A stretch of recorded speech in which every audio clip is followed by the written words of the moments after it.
Halo kawan-kawan, sahabat teknisi pemula, sound engineer dimanapun Anda berada.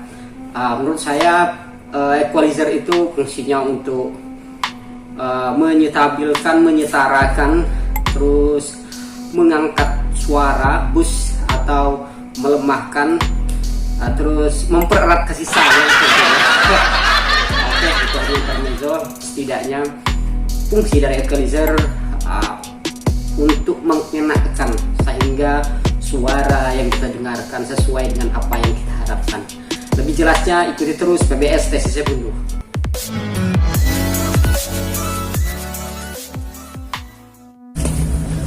Assalamualaikum warahmatullahi wabarakatuh. Salam seperjuangan para teknisi sound, soundman, sound engineer.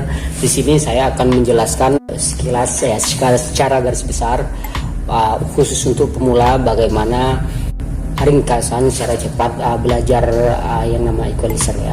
Equalizer sebenarnya fungsinya untuk menyeimbangkan suara, meratakan, memperkuat atau boost bahasanya, atau melemahkan cut. Sebagai contoh, ini equalizer sampai dengan 16 kilo, ada lagi di atasnya ini 20 kilo ya, sampai dengan 20 kilo. Ini channel 2, ini channel 1, sama saja kalau kita buat stereo. Ini fungsinya untuk gain ya, untuk volume ya, ini kiri kanan ini. Kalau low cut ya, kita cut berarti fungsi low nya tidak berfungsi, sama seperti ini. Kalau in out nya kita cut juga di sini, artinya equalizernya tidak berfungsi, dia hanya berfungsi gainnya saja untuk penguat atau penguat boost, memperkuat suara ya. Nah, tapi kalau ini yang kita matikan, low cut dan in out nya kita matikan, berarti semua frekuensi yang di sini ini berfungsi ya. Sebenarnya frekuensi di sini dalam pembagian frekuensi itu dibagi menjadi untuk yang namanya very low atau sub ya, itu dari 80 anggaplah di sini sampai ke bawah, ini namanya very low sub. Terus low itu dari 80 sampai dengan 3,5 kita ambil di sini. Terus ada lagi yang namanya low mid ya, 350 sampai 2 kilo anggaplah di sini.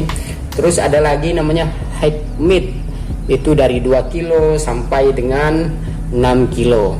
Nah, terus yang namanya high itu dari 6 kilo sampai dengan 20 kilo. Nah, untuk para pemula mungkin ini terlalu ribet pembagiannya, terlalu banyak. Kita bagi begini saja, kita ingat begini saja.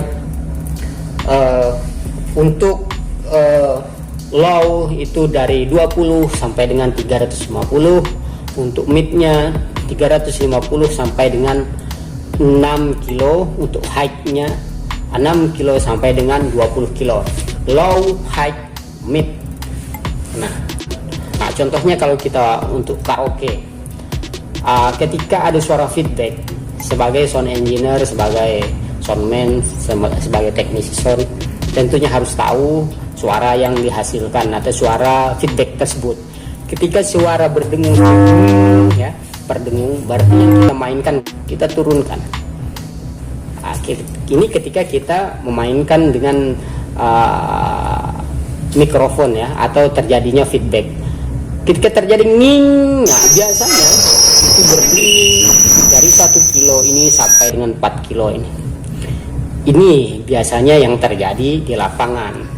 Tapi tergantung kawan-kawan, mungkin ada yang spesifik lagi frekuensinya yang harus di-cut, tapi rata-rata biasanya di 1 kilo atau bahkan di bawah 1 kilo ini. Ada lagi ini kita turunkan.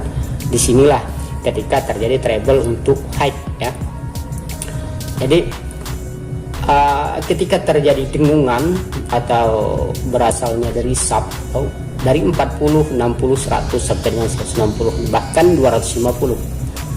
Nah, ketika sudah kita cut di sini, sementara masih ada terdengar suara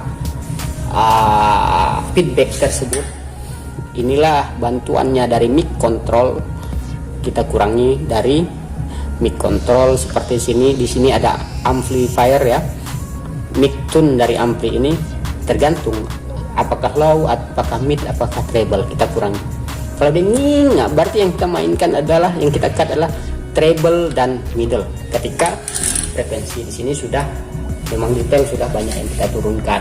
Di sini juga ada prosesor, bisa membantu untuk memboost atau mengcut, ya, menguatkan atau melemahkan dari frekuensi tersebut.